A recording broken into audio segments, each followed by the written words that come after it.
I reached my last stop before my final destination the next day. It was late, and I was super tired from driving for days. So I grabbed my small backpack and went inside the Airbnb I booked for the night. It was just some random house off the main road that happened to be on my way. I didn't check it out much because I only needed a bed to sleep in for the night. As soon as I walked in, I noticed a really bad smell. It wasn't alarming, but it definitely wasn't pleasant. Like maybe there was a dead animal under the house or mold in the ceilings. I quickly looked around, peeking into the bedroom and bathroom. The smell was stronger in the bedroom than in the living room, so I decided to stay in the main living area and sleep on the couch for the night. As I laid out the throw blanket from one of the sofa chairs, I heard a loud thump from the walls. It startled me, but I was more confused than scared. The noise seemed too loud for just the house settling. It was hard to tell where it came from because it echoed through the walls. I walked down the hallway and peeked into each room, but everything seemed fine. I wasn't sure what I was looking for, but I didn't think there was anything to worry about for the short time I'd be staying there. I went back to the couch and finished setting everything up. Then, I lay down and took out my phone to plan for the next few days. Just a few minutes after the first thump, there was another one. It sounded just like the first, echoing through the walls. I got up and walked down the hallway again, this time checking the rooms more carefully. I turned on the lights and looked at the walls and ceiling, but I didn't see anything unusual. At that moment, I thought maybe a big branch was hitting the roof in the wind, but that seemed unlikely. I went back to the couch and told myself I was only staying for one night, so whatever the noise was, it wasn't my concern. I turned off the lights, lay down, and fell asleep easily. The night was quiet, and I was so tired that I had no trouble sleeping. But when I woke up, something felt odd. My eyes were still closed, and I was only partially awake. I wouldn't have remembered it if something else hadn't happened. When I opened my eyes, I felt a knot in my stomach. A man was standing right above me, staring at me. My whole body tensed up, but he dashed away from the side of the couch and out the front door in a split second. I jumped up and ran to see where he went, but he disappeared into the trees. I shut the door and went to grab my phone, but then I noticed something out of the corner of my eye at the end of the hall. In the middle of the hallway, there was a folding ladder leading up to an attic. I didn't hesitate to call for help. It turned out the man had been up in the attic that night, but there wasn't much evidence to show he'd been there for long. He might have just been using the Airbnb as a place to stay, but his actions were really disturbing. If I hadn't woken up, I don't know what might have happened.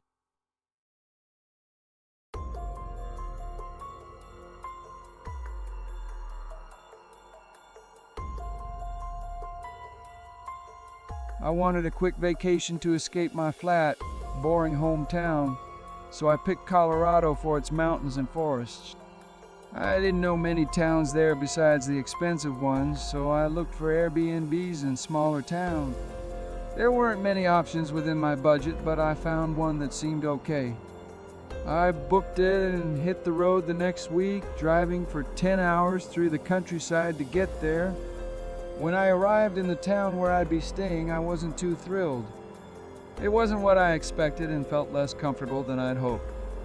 The few rows of houses bordered a dark and empty road with old wooden power lines barely standing on the sides. It looked like an abandoned ghost town, especially at night. I knew it might look better during the day, but this was my first impression. Thankfully, I found the Airbnb easily, driving into a cul-de-sac with my Airbnb and 4 other small homes. I parked, grabbed my bags, and went inside. It was a tiny 500 square foot home, but the setup was nice. I dropped my things in the bedroom and went to the kitchen to fill up my water bottle and take a moment to relax before bed. As I stood at the counter, I heard a car coming down the gravel outside. I walked over to the window and saw headlights approaching, parking in front of the house next to the Airbnb. The car turned off, but nobody got out. After a minute, I went back to the kitchen. It wasn't my business, and I didn't want them to see me watching. I sat down on a bar stool, pulled out my phone, and responded to some messages, letting my family know I arrived safely. I didn't stay in the kitchen for more than 15 minutes before deciding to call it a night and head to the bedroom. I unpacked a few things and started getting ready. Then I heard a car door quietly open and close outside, followed by some footsteps. It seemed like they came pretty close, but I figured they were just walking up to the house next door. The footsteps suddenly stopped. After finishing getting ready, I got into bed. I think I was asleep after about half an hour and didn't hear anything else during that time. When I woke up, I didn't know what time it was.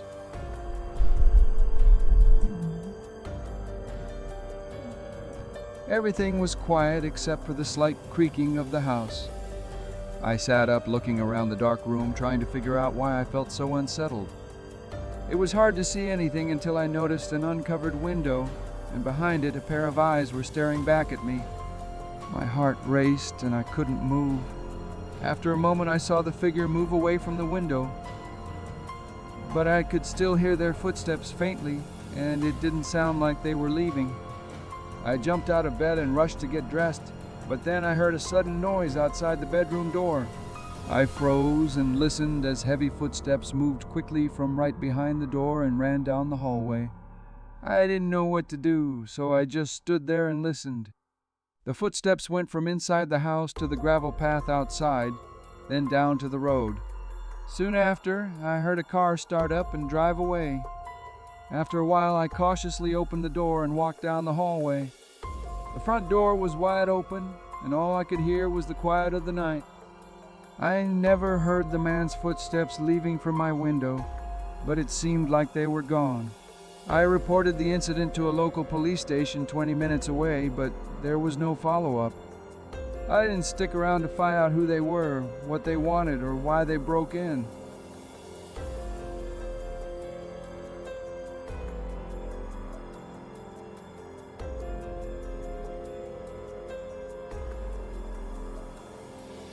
A few weeks ago, I went to a cozy cabin in the woods with some friends.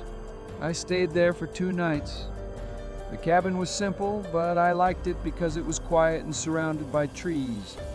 When I arrived, I parked my truck and brought my stuff inside. The cabin wasn't fancy, but it was okay for what I paid. I went to bed early that night and woke up early the next morning. I wanted to check the first part of the hiking trail my friends would use.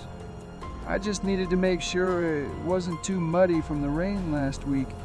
After checking the trail and finding it clear, I went back to the cabin. But when I returned, I saw a truck parked outside. I was puzzled because I hadn't seen anyone around before. I looked inside the truck, but nobody was there. I checked around the cabin, but no one was in sight. I even tried the front door, but it was still locked. I felt worried that someone might have entered the cabin. I searched all the rooms, but everything seemed undisturbed.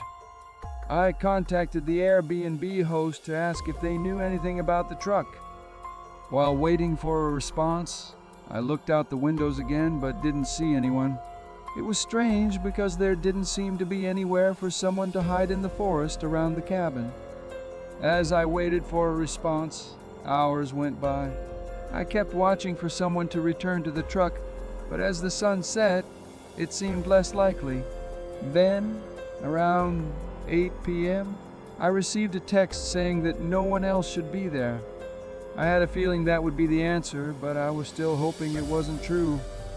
After thinking about it, I didn't feel safe staying the night. I started packing my things, but then I heard footsteps outside. They were coming closer to the front door. After waiting for a while, there was no knock on the door. I stood there staring at the door for about a minute before cautiously approaching it. A tall man stood on the doorstep, facing away from the door and staring towards the truck. It gave me a creepy feeling to see him standing there so still, just staring into the distance. I felt like there might be others out there too, so I quietly tried to move to another room to call 911. But as I took a step, a floorboard creaked loudly. Suddenly, the man outside started moving, and I heard the doorknob rattling as he tried to open it forcefully. I quickly ran to the bedroom, locked the door, and called 911. The man outside kept banging on the door before finally running away from the porch. A moment later, I heard the truck driving away. The police arrived at the cabin pretty quickly, but it didn't help much. I decided to leave the cabin that night and stay in a hotel instead because the man wasn't caught and could still be around. I have no idea what he was up to, but the scariest part is wondering where he was the whole time. Was he just standing in the woods or hiding nearby? After that scary experience, I don't think I'll be staying in a remote cabin again anytime soon.